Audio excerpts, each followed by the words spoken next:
public school daycare graduates with those of the private school. Kasi ako, I make my comparison. And as far as my district is concerned, I would like to say that they're comparable. Yung daycare handled by barangay teachers. Mga barangay kasi sa amin eh. Barangay na mamahala niyan eh. Yung concern with, let's say, I attend graduation programs of OB Montessori, and then I listen to the valedictorians, salutatorian speaking. I'm amazed at the eloquence of the valedictorians in the daycare program, in the public daycare program, compared with the OB Montessori graduates. This is consistent.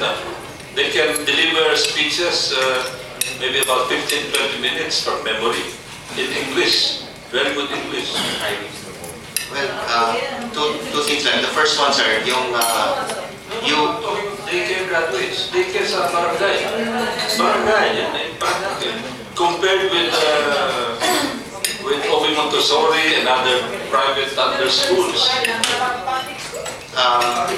They can stand there, deliver a speech, 10-15 minutes in English without notes, and greeting the major public officials present. Maliliit to, mga 5 years old, less than 6. Your Honor, two things lang. On your first observation, Some of them on YouTube. Pero ang ganda naman nila. Delivery nila. on your first observation, why a sudden jump into school year 08-09, no? Because if you will recall, we were given some resources or substantial resources for our preschool program. Kaya kung biglang nag-jump yun yung coverage, no? Then, on your observation about preschool, no? On the daycare, as I mentioned, Your Honor, yung 0 to 4 is covered by the daycare, not through DEPED.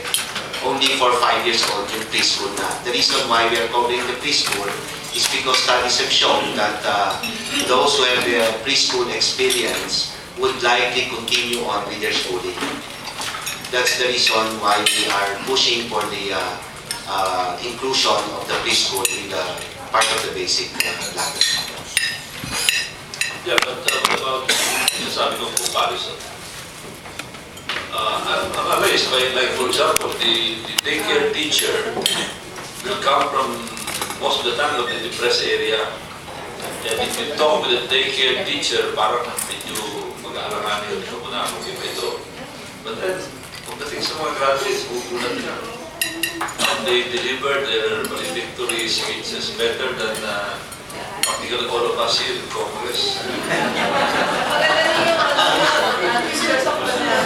Your Honor, ang isang dahilan doon nga, dahil nga doon sa binigyan kami ng resources, we were able to train a lot of our preschool daycare. Because these are barangay daycare centers.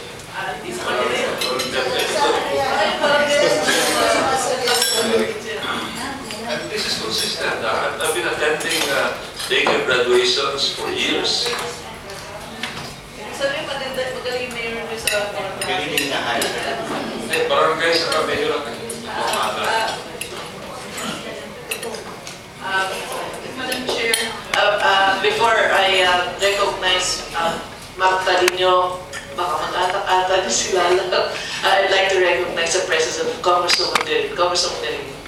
Thank you, Madam Chair. If the Honorable Golez would allow me to interject, isang tanong lang po. Having heard him mention things about the daycare students of Paranaque, I am definitely amazed and I really do hope to attend graduations there. But on the other hand, since it has been a goal of our country to promote education for all, would it be possible for Congressman Golez to send those daycare teachers to our respective districts so that we can also partake of the good products of their daycare teachers? We need teachers like those from Paranaque. Maybe you made them better. Anyway, the barangays in Paranaque, we only have, like in my district, I only have 8 barangays. and their budgets would be 10 million, 15, 20 million. In BF, for example, I understand the barangay budget of my barangay is about equal to the budget of my hometown in Dumangas, Iloilo, which is about 15 million. But pero lalo na pag pumunta ka ng Makati, sa Makati, mga 100 million, 200 million yata budget. Daycare products sila, din. Nandaan, baka mga staff natin, mag-daycare teacher doon. Ano lang, because I'm comparing, it's amazing when you listen to I'm talking of the valedictorians, I don't know about the ordinary graduates. So sometimes you can gauge. Because who would be teaching that valedictorian? The teacher. The teacher would be the one to teach that valedictorian how to deliver his speech. 10-15 minutes without notes. And good, at the time, can you speak from memory, 10-15 minutes, pero pagawin yun sa atin. Sino magsasalita? Is it you or Madam Director Palinio? Thank you, Madam Chair. How I wish that all our daycares in the Philippines are like that of Paranaque, which is really a fantastic story. But we actually do not have a ready comparison between the products of public preschools as well as daycare centers. But with our involvement po in the training of daycare teachers, especially in the rural areas, napakahirap dahil not all of the teachers handling daycare classes in rural areas are mostly volunteers in the community. So there is really no, the quality is unreliable. So that we have had experiences where the kids coming from those daycare centers, when they enter the public schools as grade 1, our teachers had to start teaching the kids to unlearn some of the things they learned from the daycare centers, because it will not do them good in continuous learning and under the formal system. Meron po mga ganun eh. Pero napakaganda yung Paranaque story. Asek Mateo? Yeah, isa pa ho, tignan ko lang as observed by good Congressman Golez. No? In Paranaque, the local government units are investing heavily on the preschool, on the daycare. No?